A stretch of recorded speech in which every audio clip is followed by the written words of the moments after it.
Hey, my guy. Thanks for coming on the show. Thanks for having me over. Appreciate it, dude. Happy Thanksgiving. Happy Thanksgiving to you as well. Awesome. So, with that being said, who are you? Like, what are you most thankful for? What are you most thankful for? What I'm the most thankful for is, to be honest, to be here, be the land of Canada. Because I came from India 6 years ago. Just another immigrant. Oh, wow. With my family, right? And before I left India, I've never been outside my country before. So the only outside world I've seen is what I see on YouTube and TV. And you're 22. I'm turning 22 soon. Turning 22. Okay, so you would have been like 16. Yeah. Like, jeez, that's fresh. Yeah. Oh, man. So I did majority, like I grew up there, right? So Right. I wasn't like where I was from, like my friends that there wasn't much Western influence, I would say. Where in India? It's a state called Gujarat. How do you spell that? Gujarat, Yeah. and the city's name is Ahmedabad. It's Ahmedabad. Wow. So it's a pretty Sounds different from here. very different. Jeez. The lifestyle it's like completely another world. They're literally other side of the world.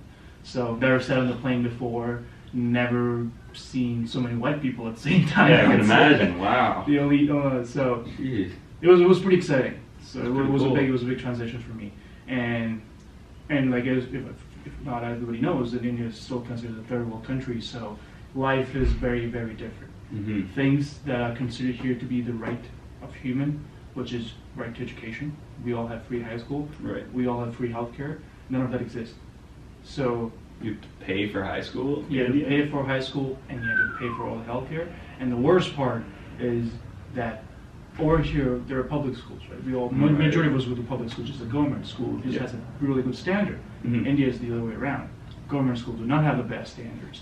So if you're gonna go there, you're not going anywhere in the world. So the richer you are, the better schooling you can afford. If you're not so rich enough, well, sucks to be you. Yeah, wow. So just being here and being given the platform was like giving me another chance to improve my life. Which is that made my whole point of view of life to change. Mm-hmm. Right? After coming here and I've been getting all those resources, I'm like, holy shit, I'm so thankful for everything. Yeah, no I've kidding. only dreamed of, right? Right, because you have that perspective of not having any of that, but still, and then coming here and like, wow. So like I know how it is like not to have a good quality education. I know how it is like not to have a good health care. I know how it's like to not have a proper government system. There's no minimum wage system out of it. So you could go down the line very easily. So, because I went to high school with you, like tail end of it. Like I think I was in grade 12 and you were in grade 11, or like I graduated. Yeah, in grade I got 12, here. like that. I finished didn't finish. I left India halfway through my grade 11. Yeah. So I came here and I got. You did right the back second into semester, semester when I was in grade 12, and then So because we have some mutual friends. Shout out Nick, Sadiq, and that kind of thing, right? Good guys, and we've always thought like, man, you're a pretty smart guy. And would you attribute that to being more appreciative for the education system here because you know what it's like back there and you don't have as much of an opportunity there as you do now? Absolutely. That's one of the biggest things I struggle with, and that's what kind of will help our conversation transition into bioengineering. Because as a little back in my dad used to have a workshop, and he was in the engineering industry. He was an engineer himself, not the smartest guy in the school. So again, like the education system there is very weird. So over here, when you go, we have a choice. Guidance counselors. There's no such thing like guidance counselors. You don't have a choice. You're told to take 8 courses for an entire year. Every day you go through 8 classes. That's it. You have no choice until you get into grade 10. Okay. So after grade 10, for the last 2 grades of high school, they're going to give you 3 options: science, commerce, arts. All right. That's it. So if you want to do anything engineering or medical related stuff, you go to science field. But you still take biology, which I hated biology. Right. I loved physics. I had a great time. But again, like teachers are not as well trained as here. I mean, there are some great schools, but again, it's a matter of how much you can afford. Right. Okay, so that makes sense. I wasn't my dad wasn't the richest guy, so I couldn't afford the best schools or the best tuition classes. And even education in there is more of a business model. Right. So schools can only pay a certain amount to teachers. And I had some great teachers, But again, like they are not making enough money from school because they want to survive. So what they do, they'll start their tuition classes on the side, and they'll get their students from their classrooms like me, like, hey, I'm your math teacher in class. If you want to do well in the class, come to my tuition classes. He will teach phenomenally in his tuition classes, and in the school, it's not so great. Like if I'm going to his classes, I get some extra insight on what kind of math problems that we get extra practice, which are mainly what's going to be included in the exam. Right. So they're like, if you want your kid to do better, send him to my tuition class. And is that free? No, no. Everything, nothing. Right, because like you said, it's a business. It's like tutoring with. Yeah, it's the more money you pay, more classes you cover, and things like that. So I wanted to go in engineering since I was a little kid, but I was more of a hands-on learner. I like to see things, I like to imagine things, which wasn't allowed in my school. So if you're more like, and there's nothing wrong with being a more academic person, right? Everybody learns differently. And over here, I remember when you first do class, they will give you a little small sheet. You write your name and you write your learning preferences and what kind of learn. I'm like, holy shit, they actually care about how we learn. I haven't been like that since my entire. It's like teachers will come, they'll teach their way. Right. They don't care about how you learn. If you go their way, good for you. You'll learn great. If you're a different learner, if you like more practicality of things like me, you're gonna have a hard time. Right, and I learned that way, similar to you, where if I can't just listen to a lecture and transfer that knowledge and implement as best as possible. It's like, I'm not saying the teachers weren't qualified, they didn't know their stuff, but there is a very big difference in knowing something and able to communicate and teach something. Right. Like you could be really good at doing a certain thing, but if you cannot, that doesn't mean you're good at teaching as well. Teaching is another set of skills of transferring your ideas, what you know, in a way that the person across the table from you can understand. Okay. Teachers, I find the teachers in my high school, the school I went to back in India, they lacked that skill at that time. So they were really, really very knowledgeable in that field specifically, but their ability to communicate it to the students wasn't all there. Again, like when I go to the tuition classes, they teach phenomenally. I'm like, wow, that's so great. Like all of a sudden, from in high school barely passing, I go to tuition. I'm like, I'm doing great. But again, like it's all ends up being high school. Right. So what was when you left India? Like, what was that process about? If you don't mind, like, talk me through the couple months leading up to the couple months. So the way because being a Canadian, it gives you access to a lot of countries without a visa. Yeah, to travel. It's incredible. Which unfortunately India does not have. But very limited places. Okay. Not so much in the Western place. So usually you have to apply for a visa. There are different kinds of visa in order to enter a country. Okay. There's a visitor visa, which is kind of the easiest. You just apply for, hey, I want to go visit this country on a tour. Right. And you submit your documents, get your police checked down if you don't have any criminal records from back home, which is pretty easy to be manipulated, by the way. If you have money, it's a bit of corruption, right? So back in India, if you have a small charges and you just pay them, you get it cleared. Certain fee and it wipes your record. Yeah, and then you can come here, enjoy your tour, and go back. So that's one easy way. Okay. Now I'll get back to that in a bit. All right. And the other one is what we see here the most is student visa, international student visa. Yeah. Which is another easy way to get into a country. But it's also one of the expensive ones too, because again, students here pay 3 times the amount of fee that we do, international students. Per semester and like per year and stuff like that? Yeah, everything. A course can cost us $800. It would cost me like 3. Wow.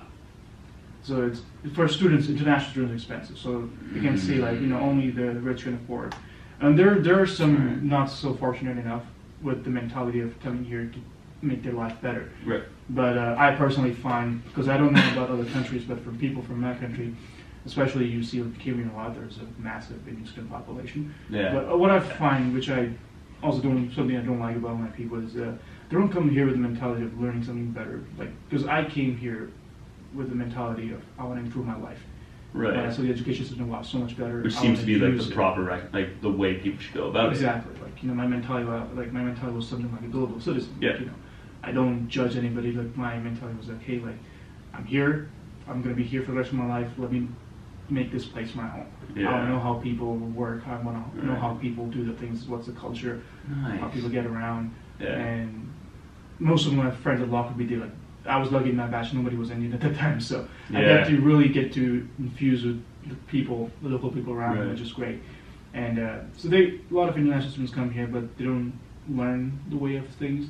And I've seen a lot of people saying, like, oh, Canada does not have a culture. Canada has a great culture of respect, being polite, being nice, and respecting everybody else, which is great if you don't see that everywhere else. No. But so some people don't seem to get their head around. They're only here to have fun, which I'm just like, you're Yeah. wasting the opportunity that someone else could have to really. Yeah, and you know use some of the these people who could resources. have or would use it better than Exactly. Like some people who you're just throw given their opportunity around. great resources to do things and Right. use it, make the most out of it. Don't just Yeah. simply come here to drink, party, go to strip club, do stupid shit Yeah. like smoke weed because it's legal now. So Yeah. everybody from India's like, oh, let's go to Canada, pot's legal. I'm like, is that why you come here? Really? There's a couple other things I'd come here for. Yeah. Man, that's frustrating though. That one thing that you said from what you were talking about back overseas was interesting that you have to pay for the high schools you go Yeah, to. you pay for everything. People complain about the paying for University. like university now, student loans, everything. Is it still like a loan system there? Yeah, absolutely. Because going to high school is just like one thing, and once your kid graduates from high school, now there's another tension. How you can get into colleges. If your kid does not have the highest grade and still want to go to that college, Mhm. you got to pay donation. Just not fees, it's donation. Basically, pay your way through the college to get a seat in the college. Weird. I don't. So let's say if I want to Like go to Laurentian and I'm off by 5%, Right. and they're like, our cutoff rate at 70, now I'm at 65, then they're like, okay, well, if you give us a certain amount of donation, which is hundreds of thousands of rupees, by the way, nothing like, it's not like a few thousand rupees. Like a What's the couple- rupee conversion? 50 rupee or 55, 55 is like a $1. Oh, okay. It's a big conversion. Yeah. And that brings me to another way of getting into the country, which is work visa Right. or work visa. It's also tough to come in through work visa. You can only get a work visa when Mhm. an employer from here employs you and you're from another country and they send you an employment Oh, letter. like you send an application, they hire you, They hire and you, then and they they send gotta- you an application, and then you gotta submit that to the government of Canada and apply for a visa. But Cool. with these three categories, you get no benefits of what the locals get. So no healthcare, no any of the Canadian benefits. You're just here to work, Oh. and if you're working, you pay tax. Obviously, you get tax returns, but you don't get any benefits. That's no fun. And the So, one, if you were coming in, sorry to cut you off the road, Yeah. from out of town, or from, if you were coming in from India, and we were working at the same exact place, Yeah. I would qualify for the benefits. because you're a local Yeah, citizen, but you wouldn't be. I on won't work get free visa. healthcare. But I would. You will, because again, I'm not a citizen or a permanent Right. resident. yet. So, what our company gives us, say we each get a certain amount of benefits, yeah, you would qualify for those? Yes. Oh, What okay. the company gives you is separate from what That's the your company government- yes. providing, so they Companies pay. pay for it. Ah, okay. If your company covers your insurance, That's good. then it's good, right? That's nervous. You can go to a walk-in clinic, and Mhm. once you get a big bill, go see company insurance, Right. and you're kind of getting money back. Yeah. And the other most important category is what we came on, thankfully, is a direct permanent resident status. So, since Canada is still like considered a growing country, right? Oh, 100%. Just to give an idea, if you take the entire population of Canada, it's still less than the entire population of the state I come from. And the state is like less than half size of Ontario. So you're squeezing everybody Dense. in Canada Dense. and half in Ontario. What? It's still less than what I come from. And the population is still We're roughly like, yeah, we're here about roughly 35 million. million. India's like 36, 37 million. Like just that state. Just that state. So Yeah. the overall country of India, what's the population there? I think it's Roughly. 1.5 billion. It's the second most populated country in the world. Yeah. Besides China. China, eh? But it doesn't have the same land mass. So you can imagine how much dense the cities and towns are. Yeah, that's incredible. Jeez. Yeah. Direct permanent residence. Man. So since Best option, sounds yeah, like. but it's also the toughest one. Not the toughest one, but like it is. Right. It's a big process because back in 2010 when we first applied, The government of Canada started a federal skilled worker program. Mm-hmm. So basically, the government of Canada does a survey, and they feel okay, like, you know, in certain parts of Canada or everywhere in Canada, we need certain skilled people. Right. So the category was teachers, accountants, and a couple of categories. So my mom had a teaching background back in. Nice. So she qualified for that. She Oh, applied. cool. It was all just like, okay, just try, see how it goes. But. And luckily, we got accepted. She had qualified, we were accepted. Mm-hmm. The process started, and usually it was supposed to be a fast track process. It Yeah. should be done within 8 months, 8 to 9 months. We should have a PR status, or visas in the passport, so we can apply to come over here. But that ended up extending to 3 years. Okay. So what happened was during that time, there's a lot of other people from India were trying to process, and things were a bit slow. You know, the procedures, like sometimes the process, Yeah. like all the processing can take a little time here. So other people were pissed. They started doing court cases on the Canadian Embassy in India. Okay. So the Canadian Embassy or Canadian government got pissed, and they were like, you know what, all the new procedures will stop, and Yeah. they just started doing the old ones, but they Okay. started declining most of them. The biggest challenge for us was the financial part. Mm-hmm. So the government of For Canada, everybody. It's yeah, always. so the government of Canada was like, hey, Yeah. you're coming from another country here, you're applying for PR status, you're Mhm. being qualified, but you haven't got it yet. So before you can get a PR status, you need to show us that you have a minimum balance in your bank account equivalent to 15,000 Canadian dollars.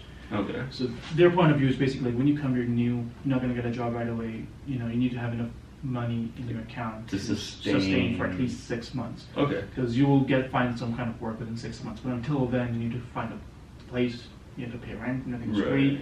You have to pay for your food. Okay. So, you know, all that you need to show is that you have Right. enough funds. So you don't come back to us and be like, hey, you called us, we don't have anything, kind of thing. Right. So Makes sense. it wasn't the toughest part, but when you turn that $15,000 to multiplied by 55 is what we had to gather in rupees, which was, Yeah. I think, 1,500,000 rupees. And so we didn't have a very strong financial background. Mhm. And again, like I say, like, you had to pay for everything. We could barely save anything. Right. You're not just like everything's free up until post-secondary. It's like you Yeah, know, pay you for gotta everything. pay for everything. So, you know, and there's like... Harder to save that way. Yeah, I don't think there was any tax returns. No? You just fixed amount of tax you paid. And you pay, and that's That's it. And so... more. Yeah, so Oh. going through that, so we thought of lending money, but Mhm. since we didn't have the best paying jobs, and parents didn't have the best paying job, Right. we didn't have the best financial situation, we can only get a certain amount of loans from banks, and again, they come with interest. Okay. So we borrowed money from our families and relatives, and we put together 1,500,000 rupees. And okay, it's only for a short amount of time, so we wanted Mhm. to pay too much interest. But that's when the Canadian Embassy stopped the process, and it extended to 3 years. So for 3 years, we had to pay interest on that 1,500,000 rupees. Oh no. Most of which wasn't even ours. Yeah, it was all loans. It was all loans. So, like, I remember one time my mom telling us that the amount of interest we were paying is more than our family income.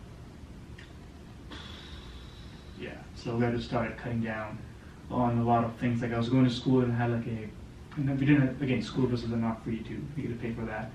So I didn't have a school bus, but I was in a school van, like little mini vans. They'll transport kids from home to school. Yeah, like shuttles. Shuttles kind of Yeah. thing. So What? I'm like, don't worry, like Jeez. I can bike to school. Yeah. So we stopped the shuttle, but then I had to bike to school like 10 kilometers one Right. way, 10 kilometers back. So that was a fun time. Oh, I bet. And so one of the things happened was, one of our family friends, he was an investor. Mm-hmm. So he was like, hey, like he was giving monthly returns. His main investments was in forex, like foreign currency exchange investment. I think it was going well. My grandpa was investing. He was retired, so he invested his savings. Right. Like every month we'll get like 4% interest on whatever he invested. So life was pretty good. Like, you might as well, since the procedure has been extended, and it was 3 years, but at that time we didn't know how long it's going to take. Yeah. So we started in 2010, and we'll just take all the money that's not ours, Mhm. invest it in somebody else who Okay. will pay us 4% monthly interest, which will help us pay all the interest, Mhm. plus we have some extra amount, which we can save Nice. aside for buying tickets and all the shopping we'll have to do once the visa Ah, arrives. okay.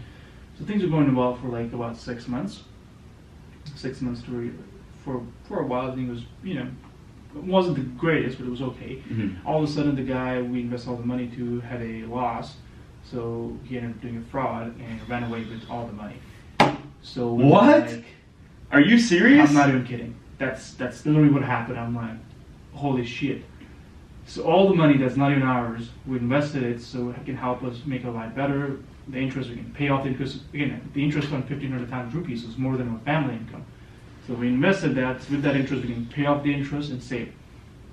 And like, swear to God, that was the craziest time in my life. And How do you guys react to that? well, we were in shock for a long time, right? Because like, how are we going to do now? Because we owe the money. And now we have none. Yes.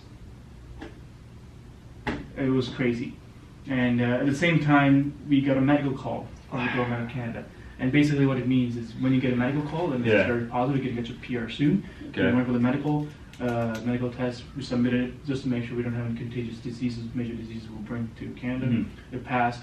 And after the medical passed, Thank goodness. they were like, okay, then now we need to have the money in our account. Because if we don't, then we won't get a visa. But we don't have the money. It was all just scanned It was out. all gone. Right?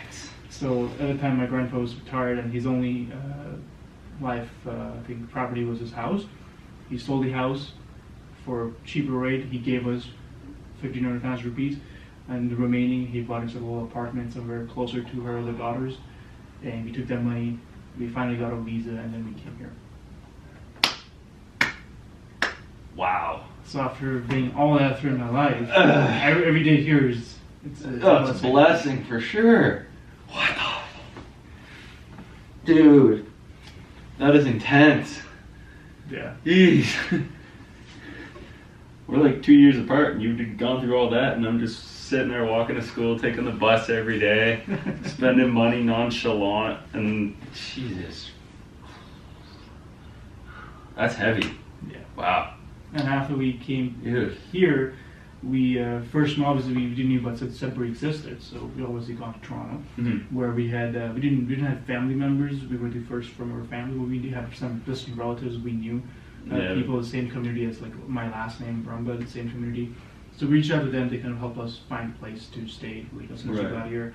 We rented out an apartment in Etobicoke, Toronto, and then a month after that, my father he made a little accident with black ice because again, I've never lived under 10 degrees in my entire life, and I came here in November 2013, and it's like already -1. Cool. Like, this is cold. Yeah, it was Now we had minus 50 last winter. Like, now I'm minus one, not too bad. yeah. But Jeez. Now you're probably used to it. But yeah, I'm used to it now. But I remember I'm in the plane and we were over Toronto, landing. The pilot's like, okay, we are almost at Toronto, Canada. The outside temperature is -1, and I'm like, holy shit, -1. I start putting my jacket on, my gloves on. I walk outside the airport, I'm still fucking cold. I'm like, holy shit, like it's too cold. Because I've never been under 10 degrees in my life. Where'd you fly from to Toronto? Like, where in India to Toronto? So from my city, we took a domestic flight to Mumbai, the biggest Mumbai, international airport in India. And then from Mumbai, we took a flight. We went, it was like, since you're going half around the world, you can't just have a continuous flight. No. You can, but there wasn't the service at that time. Yeah. Now there's occasionally some direct I flights. want to know which flight, like what flight you think goes the longest distance. I think there is Air Canada. Sure I heard about Air Canada doing like in summer months because there's so much in population to visit India in summer. Oh, right. So they do like a direct flight from Toronto to New Delhi, the capital. But either way, it was like a 24-hour flight time too because we go to from my city to Mumbai, the biggest international airport. From there we get into Jet Airways. It's shut down now, but we fly to Brussels, Belgium. Yep. It's like a 6 hours hold. Then we catch another flight to Toronto. That's cool. Yeah. Did you guys see a bit of Brussels, or like 6 hours just kind of kicked in the airport? Well, we can't really go out of the airport, right? So we true. saw what we saw from True. the airport in window and the airport windows. Yeah. That's about it. I'm not the biggest fan of that kind of stuff. Like, those layovers always bother me because when I was flying to Ecuador, we had on the way back from Ecuador, we stopped in Bogota, and the layover was like 9 hours, and we're in the airport for 9 hours. I'm like, I want to go explore Colombia. No, couldn't leave an airport. God, but yeah, sorry. That's incredible. Yeah, so we here my dad he slept on the black ice broke his wrist. So like, oh cool, can't work anymore. So they're okay, like let's just find around. And that's one of my biggest life lessons I learned at that time was when I started growing up. At that time was so I'm okay, cool. I can work part time, so I'll go find a job. Nice. Kind of the people who help us kind of have a first hand, and I'm like, okay, cool. Can you help me find a job? I don't really know how to apply. So I just make a resume, start going applying to places. And there was another fellow Indian who owned a pizza store in Toronto somewhere. So he was like, okay, cool. Like, you know, I don't really need a people, but since, you know, a friend of mine is insisting, I'll give you a job. You'll get trained first. And guess what? I'm not going to pay you for training because you're not going to give me any revenue generated. I'm okay, cool. Me, like, I'm fresh off the boat. I have no idea. Like, literally, yeah. You get paid for training here. So, so it was, we landed in 26th November. It's almost November end. So I just started. What year was that? 2013. 2013, right? So December 2013, I kind of started working at this pizza without getting paid, obviously. And so I'm there doing my things, and then Christmas time comes, rush comes, and I'm in the front, like punching on the screen. And he's like, oh, I need you punching fast, like 2-3 weeks. And I'm like, hey, are you going to give me a job? He's like, no, you're not trained yet. And after one point, okay, fuck it. Like, you're not giving me a job, I'm not working for you. And then I realized he got some free labor from me over the winter time, Christmas time, because it was Christmas season, December, right? So I'm just there in the front trying to, hoping that, I'll finally get a paying job after this. Damn! And that's frustrating, dude. The guy just oh put my me God. off, and I'm just like, well, whatever, I guess. And then one of her. You worked for 3 weeks. Yeah, about 3-4 weeks. 3-4 weeks roughly without pay, you know, in the name of training. No, that would not fly here. Yeah, which I later found out was completely illegal. I'm like, oh, we should do that. Illegal. Yeah, you could sue him if you want. For that. I'm like, coming for you. But again, taught me some valuable lessons of how to, you know, how the real world works. The real world is not about sunshine. And that's what kind of realized the value of parents, because until a certain time, they kind of act as a filter, right? They kind of filter everything out in the world that comes to you. No, parents? Yeah. And then when you go on your own, it's a different story. Yeah. And then we come to Sudbury finally, because some motel owner needed a family/couple to stay at the motel and run the motel. And it was a sweet deal for us. That's pretty cool. Because we didn't have to pay rent, we didn't have to pay bills. Right, parents just worked. Yeah, we just worked. That's pretty cool. The only thing we had to pay for was grocery. We got an apartment to live in. Yeah, but that's fine. It was fully furnished. We didn't buy anything. Right? We just kind of came, started working. Right on, buy oven, fridge. Yeah. Appliances. So I went to an English medium school entire from junior kindergarten to grade 11. So I was able to understand things pretty quickly. Oh, okay. So I kind of learned how to do the front desk job. And right, you didn't have to pick up English when you were 16. Like, I still had a pretty thick accent when I came here. Oh, yeah, I can I imagine. worked on getting improved to where I am right That's now. good. So sitting at the front desk, I learned how to like check people in and out, like how to do all the front desk, you know, motel managing thing. Yeah. And then meanwhile, I was not supposed to do the job, so I just kind of learned it and then helped them out because the owners were in a rush and they needed somebody to jump on. Right. So they started working out, and then that's when I started Lockerbie in February, the second semester, 2014. 2014. And cool, that was my last semester there. Yeah, and I walked into school, Nice. and then the first thing they asked me, like, so, what do you want to do in life? I'm like, really? Like, you actually care about what I want to do in life? Give a crap about what I want to do. And I'm like, I was going to go in engineering. And they're like, okay, cool, so we'll put you in a tech class. I'm like, wait, what's a tech class? Okay, well, you learn how to do apartment machines, you learn AutoCAD. I'm like, you learn AutoCAD? Really? I'm like, wow, that's my dream come true, because I've never done a practical thing in my life. I'm like, wow, this is so awesome. And then that's when I went to Mr. Coolis' class. Right. And I had a great time. Like grade 11 tech class, grade 12 tech class, and I was having a fun time, like using machines, building things. Right. Because it's so new, yeah, you're so enthusiastic about it. Because it's something I always wanted to do, right? And the guy said, yeah, if you don't want to go into engineering, you don't need biology. Take the biology off. Yeah. I'm like, really? So I don't, right, because in India you had to do certain courses. I had to do a bunch of them. Like, I wasn't really interested in them. And I was doing what I liked, what I interested in. So automatically my full focus on what I was doing in school. So I had a great time. Cool. That time. Grade 11, 12 was great. And I had some party culture here, right? You need to do and go experience party culture, no matter where you live. And thanks to an amazing friend of mine who hosted a house party. I'm Yeah. sure you know Shannon. Oh yeah, yeah, she's a sweetheart. That was, I think that was one of the best times. The house. I've never seen a house party before, right? It wasn't a big drinking culture in India too, so when I started drinking, No. yeah, I can handle my alcohol. Like, It was I great. enjoy this. I enjoyed it. It was a great time. Ah, it's dope. And what was it like, your first house party? Like, not the party itself. Like, what was your experience like? It was great. I'm like, wow, like people do that thing here. Yeah. You only see that in Hollywood movies. And I'm like, it was something I didn't imagine. Like as a kid, halfway across the world, I seen watching. Like, oh, I wish I could do that. Next thing I know, I'm actually there. Yeah, you're not part of the movie. You're just. I'm having all the fun. Like it was like you guys do all often. the dream.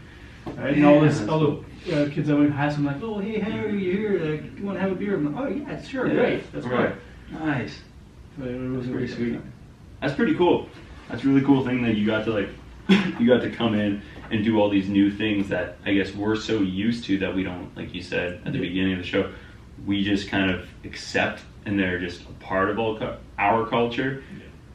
But hearing from what your perspective is, it kind of makes it sound like a lot of us are just taking it, what we have now for advantage, taking advantage of it, feeling more entitled. Yeah. Well, like we're entitled to free education. It's like, if I was in India, I would be paying a hell of a lot more. Exactly. So Like, that's what I like to tell everybody. All my close friends always say, like, the life we live here is literally a dream of billions. Yeah. Like, not even millions, billions across the world, not just from India. Like, free education, free healthcare. Right. Like, a lot of people from different culture living together, having a great time. Yeah. Right? It's all a dream that people literally just dream of. And here we are living in it and taking it for granted. Yeah. How in high school then did they prepare you to transition to becoming a mechanical engineering student? It was It is mechanical engineering. yeah. It was a bit of a journey, that's for sure. Because when I came in grade 12 and because in the beginning of the semester you start applying to universities and things at that time was getting a lot quicker for me because I was not used to. Like, I was still getting used to the new system here, applying to universities and all the procedures, and I wasn't able to keep up with everything. And I'm like, I think it was going too fast for me at the point. I did apply to a bunch of universities. I went down to the UFC fair, checked out the other universities. It was really cool, but it was a little too quick for me. I still need to kind of adjust to my surroundings. Yeah, there's a lot. It was a lot to take in. Right? And if I would have started from grade 9, it would have been a different story. But starting from only doing half of grade 11 and then jumping straight into applying to now you got to do all this I think decision making. It was a little too quick and confusing for me at the time. So I was talking, okay, like I might, and she's like, oh, that's totally fine. I can do grade 13. You want, like, do grade 12. If you feel like you didn't do well at some courses, you can do grade 13, repeat them, and your marks will get changed with new marks. I'm like, wait a second, there's something like that, because I can do another year of school and for free and for increase free. my GPA and get a better chance at admission school. Really? The dream. The dream. That's pretty cool. So that's something that's what I plan to do after that. But another tragic moment I had was December, I think, when my father all of a sudden passed away. And that kind of hit me like a bit shockwave, right? Because like we were still new and we're finally like building our base, and then just a wave comes and knocks it all down, right? And when was that? Like you guys hadn't even lived here for a year? Yeah, like we literally just finished a year, and my parents were at the motel too, right? So like it was a 24-hour job. Like we barely went out because you live there, you work there. Motel opens 24 hours, so the only time we'll go out is to do some groceries. And one school or twice, like my parents went out to some cultural festival kind of thing. Yeah. Besides that, they just stayed there, lived there, worked there. Right. But it was a good deal for us because we had so much debt back in India. Yeah. It was like, so you're probably making a good amount more there because you had less to spend. Yeah, we have less to spend. So whatever we were making, majority we were just sending. And again, we had an upper hand because like each dollar is at 55 rupees in India. So converting it back. Converting it back, like the value. Paid off quicker, and you probably we paid off. So we were in debt like what 1,000 rupees because 1,500 was we took from loan from banks and other people, and then 1,500 was my grandpa gave me, my mom's dad. And you guys probably paid that back after, right? Yeah, well, we still haven't paid all that back, completely back yet. Oh, still? Because we finished 1 year and all the external loans were paid, right. And also my father passed away, and we had to stop working in the motel. It was a 2-person job. I can't do it because it keeps reminding me of dad. So at that time, one of my mom's distant cousin living in Toronto, they really helped us out with getting all the funeral done because we had no idea how to do things right. Right. And that's another thing when India funerals, I can imagine, are a little different. Same, oh, it's just the all same. the spiritual ceremonial Yeah, stuff. yeah. So they helped us out, Karen. Again, we didn't have because since we were paying off everything, we weren't prepared for any of these things, right? We didn't have any backup plan. No. So they were planning on moving to Toronto because the year was done. They paid off all the external loans of the moment. Okay, they had so much heavy education background. Want to make that used, make a better job, and live a better life. Well, you know that got screwed over. So we moved out because when I was at can't work anymore. So it was happening in December time. So we spent all the Christmas and New Year's in Toronto, going out, getting all the funeral and all the thing done. We come back and I can't work there anymore. And the owner's like, yeah, cool, we understand, that's fine. But again, we had no place to stay. Right, you were living where you're working. Yeah, you're not working there. We didn't have any furniture, not even a mattress. We just had some clothes, some utensils, and some blankets. So a friend of mine, meanwhile, doing like grade 11, 12, I started working at Quiznos. Yep. Another owned by a fellow Indian guy. Yeah. Who happens to be a family friend of ours. Oh, really? He paid me at the time. No, that's one thing I well, got that's paid. good. I don't have to sue him. Like the Quiznos. Quiznos on LaSalle. I think you and Nick and Angela came by one day. Oh a yeah. long time ago. Dude, I love Quiznos, man. So Suck it, Subway. I can hate Subway sandwiches, especially compared to Quiznos, bro. So I was working there, made some good friends, and a bunch of other international students. That's when I came to know the struggle of international students as well. So I called one of the guys and I'm like, hey man, like I need a place to stay. I got nowhere to go. So okay, cool. Like I'm living in this building with a bunch of people, but I was looking to move out to another apartment we can share. So it was 2 students, 2-bedroom apartment, and my mom, my sister, and I. But again, it was no furniture, so all we had was just blankets on the floor. And it was back in January. It was getting cold with the basement apartment, hardwood flooring. Sleeping was not the most comfortable thing, but I think for 2 or 3 months we had like no bed, no furniture, nothing. Wow. So I started back to school, but then again, where am I going to sit and study? So we bought those inflatable mattress that we go to camping.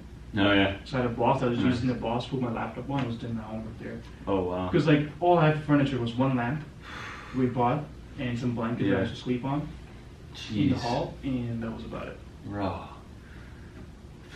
Yeah.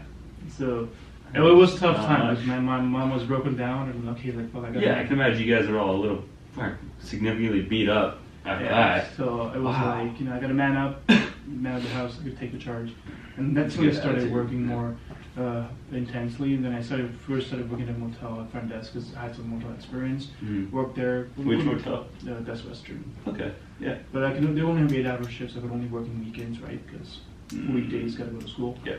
So then later on, to help Shannon, she helped me get into Pizza Hut. Nice. And yeah. I worked for 2 years there. Yeah. First year I just did regular work, and next year they made me a manager, which is great. Right. Well, it wasn't a big pay difference, but I'm okay. Like the manager on the resume will help me go to other places. It's a leadership position. It's a leadership position, like and at a young age will kind of help me out. Mm-hmm. And then, shout out to her for that. Yeah. So, and then I did a grade 13. Yeah. And then got my grades up a bit. Started focusing more into what I need to do tomorrow than what should happen in the past. Meanwhile, trying to help my mom to find a better place to work. Right. She finally found a full-time job somewhere, Nice. wage, Good for her. nothing special, but it got the ball rolling. Right. So we finally could afford our own apartment. So we kind of moved into the apartment. Still didn't have much of furniture except for a mattress to be bought off Kijiji. Right. But things were getting slowly better. We were getting out of the phase and getting to an action phase. And then that's when I started university. Nice. 2016 September. But during that time, I learned a lot. A lot of people became family friends with it here. Like we fell into people that attitude changed towards us. Because before I had a father, now they were looked at me as a kid who's always looking for help. So they were kind of like yeah, whatever, not a big deal. So in spring 2000 or fall 2016, you started at Laurentian. So for a timeline, just to get my facts straight for everyone listening and watching, right? Can confirm this. In the span of 3 years, you moved from you had somebody scam you and your family out of money so during your transition process from India to Canada, still managed to get here. Get here. Okay. Yeah. You got scammed in Toronto because you just didn't know better. None of you knew the system, right? Absolutely. Right? And like, it's not your fault. You didn't know. Yeah. If you don't know, you're like you said earlier. Like, now you know, right? Yeah. And then with the passing of your father, and then with like everything breaking down, still like understanding how it all goes in the span of 3 years, this whole timeline, it's all like sounds like the most absurdly huge learning curve. It was. That I can't even like comprehend. It really turned me from like a kid to boy to like a man. In the span of like maybe 3 years. 3 years. 2013 November, I landed in Canada. 2014, then 2014 January, I moved to Sudbury after getting scammed by the pizza guy. We worked our ass off for a year in a motel. It was a 24-hour job too. Yeah. So we'll be sleeping and somebody will ring the bell. I'm like, hey, I need fucking tissue paper. And you're like, your turn, Harry. All right. Right. Yeah. I tried to do what I can to help my family out because you're working in a motel. Right, so you're not just going out buying booze and partying while they're hustling. Because they'll come back from school and they're still getting the housekeeping done. Sometimes the housekeeping won't come, so they'll have to do the rooms, clean the rooms themselves. My mom's Right. supposed to cook for everybody, clean up the house inside, clean up the rooms outside, and it's a 24-hour job. So whenever I come back from school and I have some free time, okay, Mom, I'm going to take some break. I'll sit at the front desk and I'll manage the reservations. At the evening, I'll help them to kind of do the, settle down all the cash out and whatever the procedure we have to do before we shut down the office. And that kind of went for a year. It was still like, hustling, grinding, but it was, at that time, okay, things are taking a little better turn. And then a year after that, 2014, December, my father was going to pass away. That brings everything down. We moved out, no place to live, find a place to live, nowhere to sleep, so we just kind of putting the blankets on the floor, blankets on top, sleeping that way. You're using like your mattress's box as a desk. Yeah, using a mattress box as a desk. And it was wintertime too, so like, it's already not the warmest outside. It's already gloomy outside. We're sitting inside, like, okay, what the fuck are we gonna do with our life? And so that's still 2014, and then 2014 fall, I go back to doing grade 13 while working pretty much full time in Pizza Hut, trying to pay for things, and then like 30 hours, 24 hours a week. Yeah, 24, 30 hours a week. Nice. While still going to high school, and then like I already did majority of my courses to go towards getting admission in engineering, so I was only repeating a couple of calculus, chemistry. So you didn't have like full days of heavy, no. But the courses you did have were, you wanted obviously to do well, so you probably dedicated a lot of time. I dedicated a lot to that. I was doing weight and cold at the time. So, yeah. Because somebody told me that you have physical health will kind of help you better mental health. Because I'll just go to gym. I was doing workout co-op at the weight room co-op at the time in Lockerbie. Yeah. So I'll just go and I'll take all my anger off my waist and like smart. Damn this, damn that, blah blah blah, and then get by. That was nice though. That was one thing I really appreciated about the schools. They were very good with like in the morning before class, I'd like play basketball for an hour, or at like lunch or during my spare, be like, hey, can I open up the weight room? If it's not open, they're like, yeah, cool. Yeah. So at that time, like especially Lockerbie helped me out a lot. Like all the principal, vice principal, guidance counselors, they kind of all knew what I was going through, so they were really out there looking out for me and trying to help me stay on the track. Because after I came back in grade 12, second semester, like I was just downhill. Like I wasn't able to focus on the just class. Just just kind of there. Wasn't really doing anything. So, right. Like I'll have frequent meetings to get the council, making sure, like, hey Harry, like, well, make sure you're on the track. Like, dude, on the track. Do this, to do that. We need you here. Yeah, things like that. And it was a great learning curve. It changed my personality completely. I was an introvert before then. Now I'm an extrovert. I'm going out, like meeting people. I have no problem talking to people. I have no problem taking up leadership roles. And now, why do you think that is? Do you think now it's like I've been through all this shit? What can somebody like? What is it? My attitude changed. Like the worst thing that could happen to me has happened. What else? Yeah, no kidding, eh? Like multiple times the worst possible thing in a scenario could happen. Hey, we're making progress. Well, all your money's gone now. Yeah. Right? And so I've seen some of the worst shit, and I'm just like, you know what? It's like, what else you got? Come at me, bro. Come at me. Yeah. Like, jeez. My attitude changed. I'm like, you know what? I'm going to live every single day, one day at a time. I still have goals in the future I want to do, but one day at a time. And I'm just like, I'm going to work hard. And what goals would you like? What is one of your main ones? Well, one of my main big picture ones. Ones right now is to graduate engineering, but I also I'm not in just engineering because I was good at math and science. Right. I want to be an engineer. This is grade 8. I'm stuck on. I want to become an engineer. I want to build things. And currently, with all the things going on in the world, global warming, climate change problems, world population is on the rise. We don't have a proper source of energy to provide to everybody. Things like that. I would like to use my engineering knowledge once I graduate, become a professional engineer, to guide towards kind of do things that will help the world better, make a better place, like just a betterment for everybody kind of thing. I don't just want to do engineering for me, but for everybody. You want to do it for everybody else to benefit from. I want to build things that can help society directly, either way. Like for me, I want to be successful. I want to be a big person. Absolutely. But to me, it's not about having money. Yes, I want to make money. Why not? I love money. I have so many problems in my life because of money. So because of money, I want to make a good amount of money. I want to have a nice house. And I know you will. Like I want to have a nice house. I want to have nice cars. I love cars. I'm a car person. But above all that, for me, is work satisfaction. Like I want to reach a point in my life that every day I come home from work, I'm like, yes, I did something good today. Like you're proud of what you're doing. I'm proud of what I did. I'm satisfied. I feel happy. Like I did something like better out of my life. And every time I look back to where I came from, I'm slowly getting there, I would say.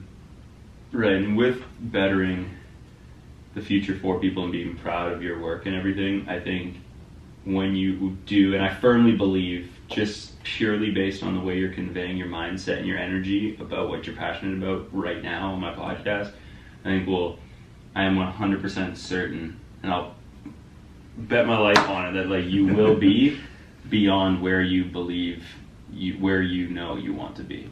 I think you will supersede what your goals are.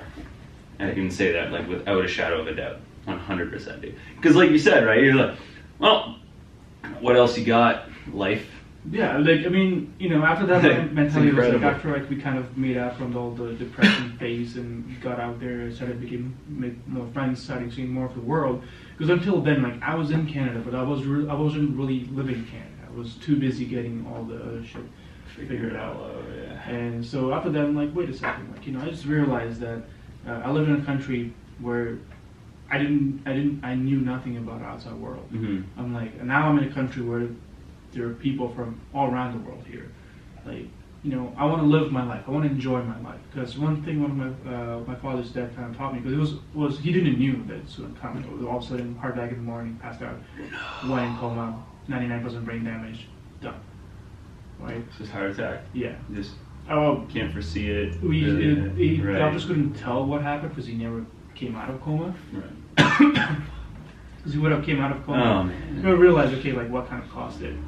So I'm like, okay, like none of us know when we're gonna die. When's the last day? So I'm like, you know what? I want to do everything that I could possibly imagine.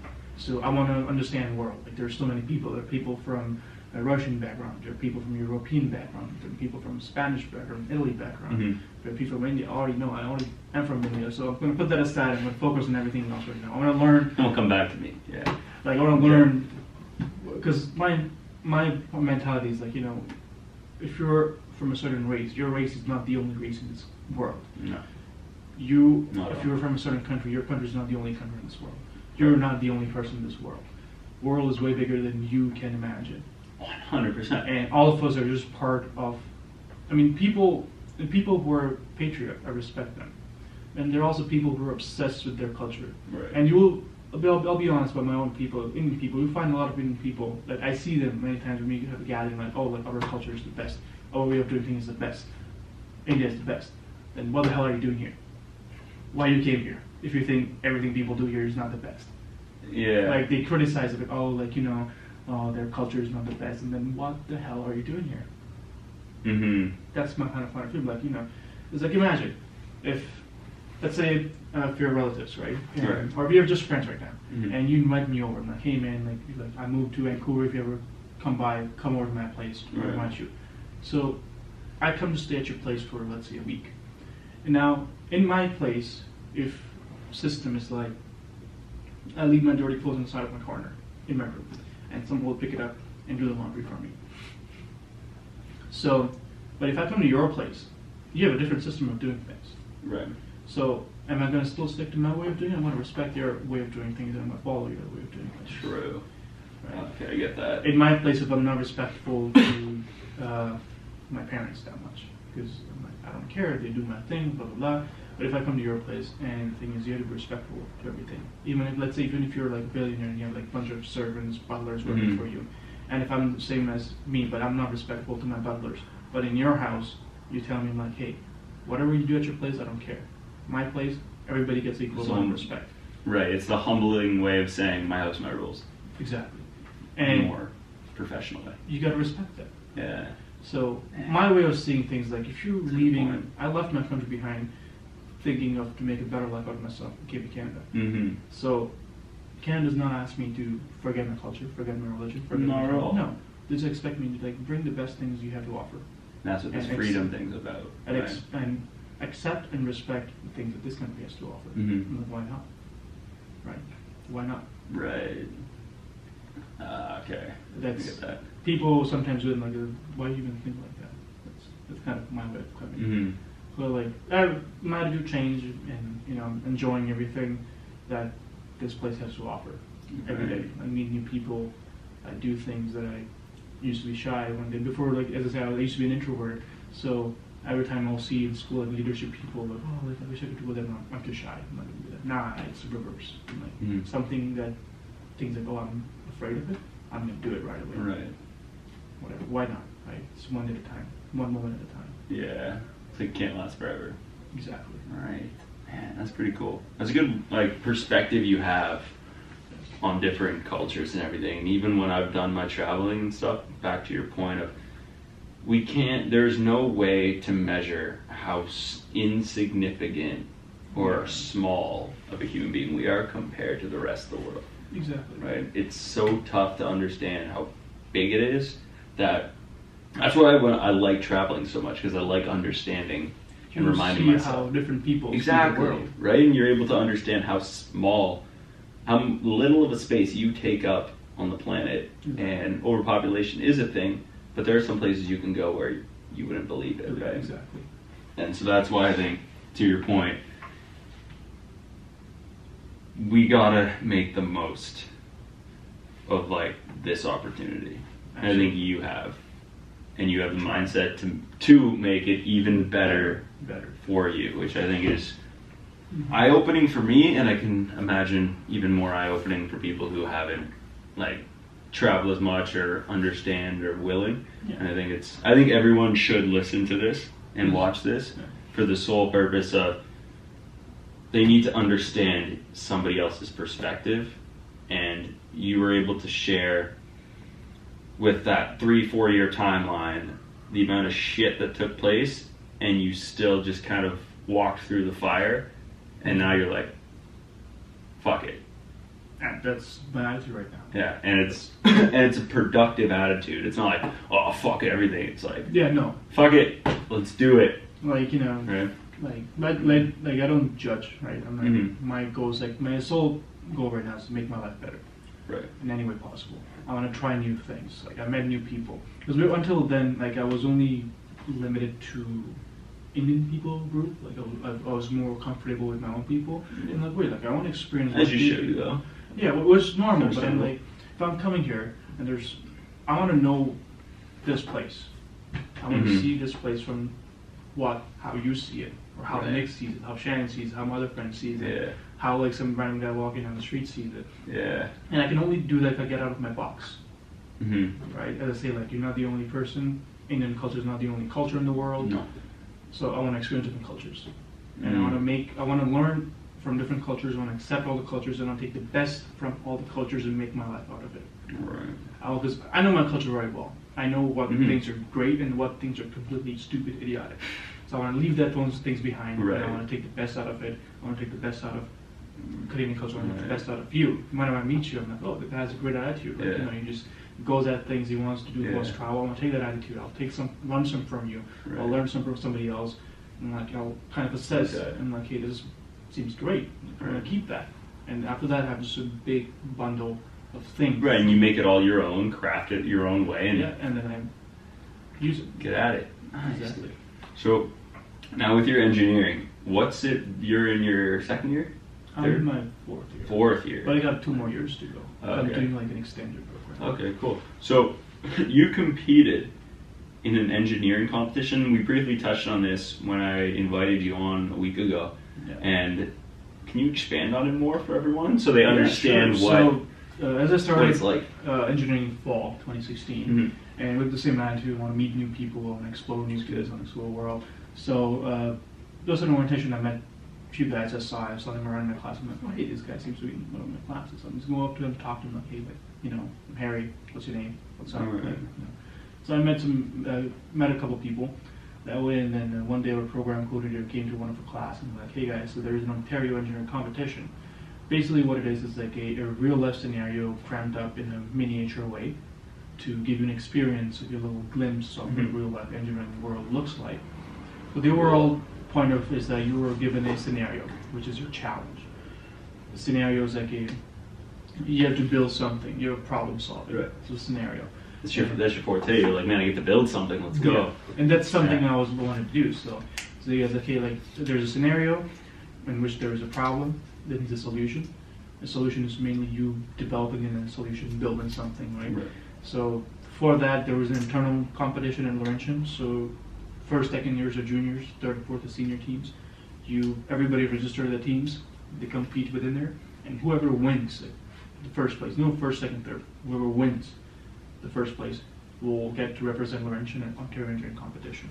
So the scenario at Laurentian Engineering Competition was there is a big snow track, right? Snowstorm. It was in January time, so snowing pretty hard. Yeah. So they just made a little snow track outside behind at the time the cliff building didn't exist. So this kind of little snow track, like a 20 feet, 30 feet snow track. Okay. And the challenge would be to build something and go over the snow track. And they just make up a scenario. Like one point there's a base, you want to travel, you want to supply all the goods and stuff on the other side of the track and make another base. So you just have to make a transportation device that can go on the snow track. Okay. And you're given limited amount of funds, imaginary funds. So you don't have to really have to pay for things. And there's a shop. Like again, you don't have to pay for any of that. Right, it's like monopoly money. Monopoly money kind for of example, thing. yeah. So this gives everybody has a budget of $15, and everything at the shop has a price. Right. Per thing. Some have a bag, like bulk price. Something have a per piece price. So your job is to make a device that can go there, travel on the snow track, and make as far as possible. Right. Has to be cheapest. Has to be most practical. Okay. Like it has to work. Yeah. And you have to make a presentation on it, on like how, as a team, you came up with that device. So just imagine you're trying to sell your idea to a client, and who has a problem. So you gotta do it, and we will get assessed on the cost of our device, testing, practicality, and presentation. How well are we able to sell our idea, basically. So we are given 4 hours. So you cannot use internet. You cannot just Google up an idea. It has to be you. It has to come from your head. Oh, geez. Okay. So we're not allowed Googling ideas. So you have to as a group, we have to come up with different designs, choose the best one, start. We need to have a 3D design of it, and then we have to make a prototype. Just what we're gonna run, and we build it. And then we have to cost analysis, all the material. Like let's say, for example, I need rubber band for making something run, and I cannot buy individual rubber band. But I have to buy an entire bag. It has 100 pieces, but it comes for $1. Whether I use all the 100 pieces or not, because I bought it, it's $1 towards my cost of my building, right? So you have to work smart, kind of keep the cost low, and still make the thing work. Okay. So we did testing. Our device kind of wasn't the farthest, but in the testing, whoever has the top 3, like whoever makes the most farthest, will go in presentation round, and then after that, based on the presentation, how well are you able to explain something? Because you want to sell something out in the market, you got to show that why people should go buy your idea and not theirs, even if theirs is a little cheaper or goes further, for example. So we did the presentation round, and we weren't expecting, but we won the presentation round. No shit. So, and it was all first year, right? We were all first years. Yeah. So then, University of you guys are going to go to Ottawa, compete with the Ontario Engineering Competition, compete with every single university in Ontario. So Waterloo, Queen's, McMaster, all the big Western, ones with those UFT, all the big engineering, and they're all engineering students, right? Waterloo had 2 teams there, right? Waterloo A, Waterloo B, and we were there. And we will go in down to Ottawa, fancy hotel. We all roll in suits, right? and we're just looking at everything. And then again, like, I go back, it gives me a flashback to back in India, because I used to dream about wearing a nice suit, going into a nice fancy hotel, staying in a nice room. And I'm like, wow, I'm there. You're like, yo, let's go. The best thing is I'm not paying for it. Right. Oh man, I can only imagine. And then over there we had to design something that can go on an obstacle track. Something's completely like we cannot steer it, right? We have a battery, we turn the switch on, the thing goes, has to go up and down ramp, take some bumps, turn left, turn right, 90 degrees, go up the ramp and land safely. And we have to design all that in 6 hours, again, without internet, making all your own stuff, test it, same principles, testing, cost effectiveness, and how can you present it. Right. And we go, and then again, we were up those big schools, right? And all of my team, and then some of them were also second year students, because it's first and second year junior team. So usually from other schools, second years will easily win over first years, because a year ahead. Right. So we were like, okay, like guys, there's no way we're gonna make it, but like, we want to cheers, great experience, great learning experience. So we're at the banquet hall, all dressed up in suit, right? And then prize announcement comes. Third place, Royal Military College. Okay, great. Second place, Lawrence and Junior Design Team. And we were just like, no way this is happening. Let's go, baby! And first place was Carleton University. And they were also the one who hosted the competitions. We were like, wow, you know, no big schools. Like, where's Waterloo, where's UFD, where's Ryerson, where's McMaster's, where's Western? Carleton's engineering is intense. So we just learned at that time that really it's not depends on the school, it depends on you. How well can you... It wasn't because Laurentian's name was there, it was because it was you guys on the team, how right? well we worked, how well we thought. It's up to you. That's it's incredible. Not the school. Right. It's you who win. And then they were like, okay, the top two teams get to go to Canadian engineering competitions in Calgary, Alberta, a month later. And we were like, yes. So what was Calgary's competition like when you went to the Canadian Championships? It was very different. It wasn't, as going to Ontario, I think Carleton University, like they hosted it, and they set a really good standard for how competition should be held.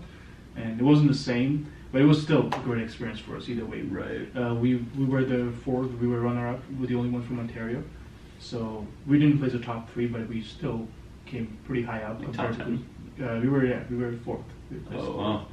So the fourth in Canada, the only one from Ontario. That's not too bad. So it was Did you guys beat out Carleton in the second one? Yes. What? And nationals where it counts. Well, like we didn't came back with the certificates. We had nothing to brag about. But like when we talked to the judges, they were like, and it was great because judges gave us a really good insight on why we didn't place. But there was also a lot of last minute changes that happened during the competition on what we had to do. So it kind of throw some people off in a good way, as it wasn't the best way. Right. So. But either way, it was a great time. I got to fly to Calgary. Yeah, you never been to Calgary? No, never been to Calgary. Stayed at flying all around Canada. Yeah, I stayed at a nice hotel. Again, dressed to the nines. Nicely dressed up. That's your standard and everything. Exactly. It was. Let's go, man. That's hype. With the hotel, we were on the Radisson on the airport hotels, which is across the airport. We could see in the morning. We'd see one side from the planes flying away. The other side, we'd see the Canadian Alps in the distance. Yeah. It was pretty nice, and we were just there was a hot tub, pool, sauna, gym, and a nice restaurant in the hotel, so that's where we spend most of the time during the off hours of competition, right? Which was a lot of fun. Nice. So again, great learning experience during that time. And then, absolutely. And then we come back, and at the same time, a friend of mine who was in the engineering student council at the time, and I went to Ottawa again. Just a week, for the first weekend of I think February, we're in Ottawa for Ontario engineering competition, and the second weekend we go to Ottawa for a first year integration conference. So there's an engineering student society at every single engineering university in Canada, and so all the engineering student societies in Ontario are kind of not governed, but connected by a provincial engineering student society called ESCO, Engineering Student Societies of Ontario. And it's all about student governments and how to get involved and how to make your student life successful as an engineering student. It was a great learning experience for me.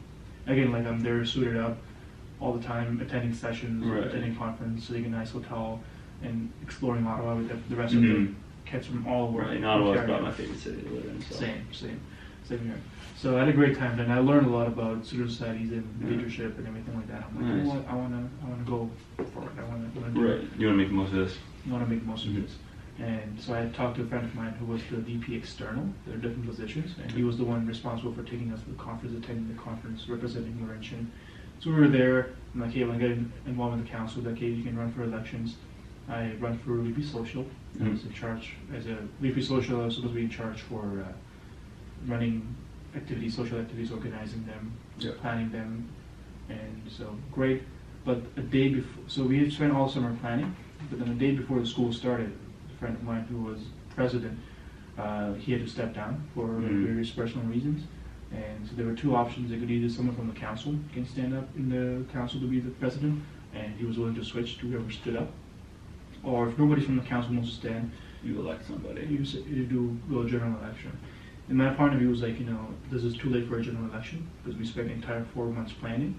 So except from the council, nobody knows anything of how to run things. So bringing a new person just cause a lot of time damage to the planning. And nobody wanted to stand. I'm like, you know what, I'll stand. I'll take the opportunity. Everybody voted in favor. So a day before the university started, we switched. And I became the president of the council. It was the first time doing something like that. I was nervous because there was a lot of things I needed to digest, but it brought me a lot of new opportunities. And I worked a lot with the director of engineering, had a really good relation with him, learned a lot from him. And it was also good for me to make my image out there, like, from a crowd of 500 or 600 engineering students. Right, get yourself out there more. They got a chance to shine out of the crowd. Plan conferences, went to conference. That's another year. I had to go to a conference in Vancouver, and then a conference in Halifax. So within like a year, I went to Ottawa twice, Calgary, Halifax, Vancouver conferences. You're exploring the country, and it was traveling the country while dressing to the nines, making moves, and it was all It was all paid. Yeah. It was a great learning experience. That's even better. Right. And I would say, like, back in the day, I used to dream about all these things, right? Yeah. To fly around, go in a nice hotel, dress up, attend conferences, and have those fancy lifestyles, and I was living it all. But then, like this. So again, like, life can turn around like this. You just got to be there. You got to be prepared to accept what's coming up next. Right. Like, never focus on what happened. Focus on what can happen and what can you do about it. Success is a combination of opportunity and preparation. Well, so when opportunity meets preparation, that's what you have. Exactly. So, if you were to do now, reflecting on everything you told me today, what would you do over if you had the chance? What would I do over? Yeah. Well, if I had the chance, I would maybe, like, I think of this many times, like if I could go back in time and do something differently. At the same time, if things weren't folded the way it did, I wouldn't have been here. Right, you wouldn't have the attitude and the mindset. So I would have. There's many hard times. Like even universities, like I struggled in some courses. I failed a couple courses. I redid them, got them away with it, and sometimes I wish I could go back and change it. But all that thing is adding up to build an attitude that I would need to become a successful person I want to be in the future. Right. Okay. And like the way I see failure is, it's not about, like, failure is not the end. Like every failure is a chance for you to make a bigger comeback than ever before. It depends on how you see it, how you accept it, mindset thing. and how you get back to it, right? Because the way I like to see failure is, before we all see failure as a bad thing, like, oh, you failed, blah, blah, blah. This thing, like, here's like an example that I made out of my own, is this example, if you can remember where you lived and where Lockerbie was. And there's this one efficient way of getting from your place to school. The majority of the place in that area will take it. It's technically the efficient way of doing it, easiest way of doing it. But after a while, and so if you leave early enough, you'll get there early enough. So imagine that, turn that into a race, for example. Okay. Right? Let's see everybody taking the same path, who gets there first. Someone who gets there first is like, oh, smartest guy. Number one, number two, like, you're number one, you get the gold medal, right? But what happens in real life is all these kids, they only know the one path from their home to school. But unless let's say if you fail, right, you didn't go there early enough, you just, screw it, I'm going to go take somewhere else. you try different paths of getting there.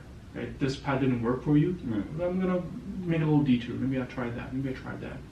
What happens after certain tries when you finally succeed is the person who succeeded the first time only knows one way of getting there. The person who failed a couple times or failed once, tried different ways and then succeeded, knows possibly, if not all the ways from point A to point B. So in real life, for example, you're taking the same efficient route to go from your house to school, and there's construction, traffic jam. Mm-hmm. Guess what? No one's gonna get there any early.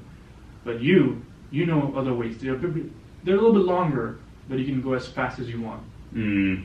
It's a detour, but you can go as fast as you want. What happens? You get there first over everybody else. And nobody will ever think about it because they just don't know the other way. Right. So if something goes wrong, and that's real life, right? Real life is not a straight road. And anything can happen. Right, and to your point, the difference between us all being in a race versus us all like trying to get to school, we're all coming from a different place, but we're all trying to get to the same one. Same one. Right? So we are all on our own journey, and we all just want the same like happiness, success, financial security. We all want these things, and we're all just trying to find our own. We have to find way to our get to own it. unique way. Yeah. You cannot, something that will work for you will not work for me. Right. Vice versa. Yeah. Absolutely. Like that's some things that annoys me out of people is when they start comparing their problems. Oh, like, I have so much shit in my life. I'm like, you have no idea. Like when I was going through all the hardship in my life, I always tell myself there are certain people out there who have worse. Hard to imagine, probably in those times, but still. But still, like I've heard stories. I've seen like one thing I needed to do during all that tough time I was going through because my mom was broken down and I didn't want to go cry in front of her because it would break down even more. Mm-hmm. So I had to find my own source of motivation for me. I had to find a way to self-motivate myself. Right. And that's when I started going on and kind of reading the articles. And I had the access to internet, so I was going up and reading the autobiography of some of the successful people in the world who had it the hardest in their lifetime. And I learned a lot. And it was my attitude developed from those people's stories. They're like, don't give a damn. Like, shit will happen. Focus on where you want to go. Don't focus on what happened to your life. And there's always someone who'll have worse than you. There's always someone who'll have it better than you. There's always someone better looking than you. There's always someone smarter than you. You will never be the best because there's no such thing like perfect. You're perfect in your own way. So don't compare yourself. Don't compare your problems. Like you were the best version of yourself, but I'm the best version of myself. Exactly. And everybody's different. Because the ability to compare, I think, is silly. Nobody should compare. Exactly, because something that's hard Frustrating. for you may not be hard for me. Right. But something that's easy for you is super hard for me. It might be challenging for you, right? I think I've seen you can do rock climbing. Yeah. Right? I cannot do that thing. I will fall off. I cannot hold on. That's super hard for me. But engineering might be too hard for you. Yeah, it'd be a little difficult, but my pay grade for sure. I'm not gonna. You know what I mean? Yeah, like I wouldn't challenge those competitions that you would. And you cannot that's your forte. judge a fish ability to climb a tree. Can't judge a fish's ability to climb a tree. I saw it on the internet somewhere. Yeah, it's good. It's a good quote though, for sure. You cannot accept someone to do something. But everybody have their own ways of doing things, right? So respect everybody's way of doing things and don't compare yourself. Because you think you're better than everybody? No, you're not. At what? Yeah. Because you're not. Exactly. Yeah, it's a weird concept. So what is one quality, real quick, that you believe it takes to be successful in your program? In my program, one quality I really think is determination. Determination? Determination. It's very easy to have a thought of giving up. Don't give up. That's really the secret to anything. Yeah, I think so. Like, don't be afraid of failure, right? Like, own it. Don't, start pointing fingers at things. Like, this is why. If you feel, it sounds weird, but if you're successful, there are many reasons and many people why the reason behind why you are where you are. Right. But if you fail, the only person to point at is yourself. Mm-hmm. Yeah. Because if you were whether you failed in a course or you failed in a relationship, when you failed in anything, right? You always reflect and you always can find things that I could have done it. Like I failed a course, and I'm like, I wish I could have done the assignments. I wish I could have, instead of just kind of giving up too easy because I'm too tired, and just get a couple extra hours and grind hard. It's not easy. good things in life do not come easy. No. It's like, you know, going to the gym and working out and trying to get the best body you ever dream of, right? Like, everybody wants to have the big chest, big shoulders, nice biceps, 6 packs, 8 packs abs. But you can't just go to the gym and lift it and ta-da. Yeah, you can't lift, you can't work out when you're motivated. Because here's a true story, everybody. I only ever want to train, like I train a lot of jiu-jitsu and I weightlift quite a bit now as well to supplement it. But I've never, I think about maybe 40% of the time, maybe 4 times out of 10, I actually want to go. When it comes to weightlifting, jiu-jitsu is its own thing. That's more of like a love. But if it's something like weightlifting I know will make my jiu-jitsu better, will make me stronger, which will make me healthier, I've never really ever gotten up and been like, oh yeah, I want to go to the gym right now. It's like I don't want to lift heavy ass things for an hour and a half, sweat, feel uncomfortable. But then you tell that voice to take a hike and you get your gym bag, you get your headphones, you hop in your car, you put that car in drive and you go to the gym and you work your ass off and you get back. When you do it on the days that you don't want to do it, that's when it works the most. That's when it works the most. It's just like life is just like a weight room, right? Yeah. You look at the weights, like imagine, you know, like you, life is your time in weight room, and weights are the problems. If you want to build a better out of yourself, you gotta go face them, lift them. Yeah. Shut up. Don't run away from them. Don't bitch about it. Like at first, yeah, it was tough. Like, oh, like 35 can't do it. At one point, you get strong enough that you just throw a 35 dumbbell off the room. Yeah. Right? You gotta face it. You gotta. It's uncomfortable. It's hard work. It's not easy. It's not easy, quick, but it's all worth it. Yeah, 100%. All right, dude. And you say you can apply that thing in any program, whether it's engineering, medical, arts, doctorate, anything. Things are not easy. You are there as a student. Like I've seen a lot of people like, oh, I don't get this. You're not supposed to get this. That's why you're here to learn. You're not here to show off. It's okay. It's okay to not understand. It's okay to not get something in reading the first time. Right. Don't get frustrated if you don't know. Exactly. Because you don't know. Because you're there to learn, work hard. Like if something happens to a lot of kids who come from high school, or like 90% higher people, and they're used to having things done easily, quickly, understand better. They come here to struggle, like, oh, this is not happening. Yes, come on. This is university. This is not high school. Right. This isn't a joke. This isn't a joke, right? Like teachers, and that's another thing, right? Because teachers in high school are very well trained to teach, but university professors are not trained to teach. They have their bachelor's, master's, PhD, boom, they're good to go. Right, so like what you said with referring back to the way people teach in India, they're good at the skill, not the greatest teaching. Like universities, like I've had some phenomenal teachers. At the same time, some teachers are like, I don't give a damn. I'm like, but yeah, paid. Like, that's where you get salary. Yeah, it's like I pay for you to give a shit. Yeah. Here you are. Yeah. That's like life, right? It's not always the fair. It's not always easy. Get used to it, fight it, work hard. Nice. So we'll finish off with I don't want to ask you that question, but who do you admire most? Like, who's that one inspiration right now that just drives you to have this mindset and drives you to have these goals? It's not one person. Definitely my mother. Yep. Because she has done a lot of things back home to get me where I am right here.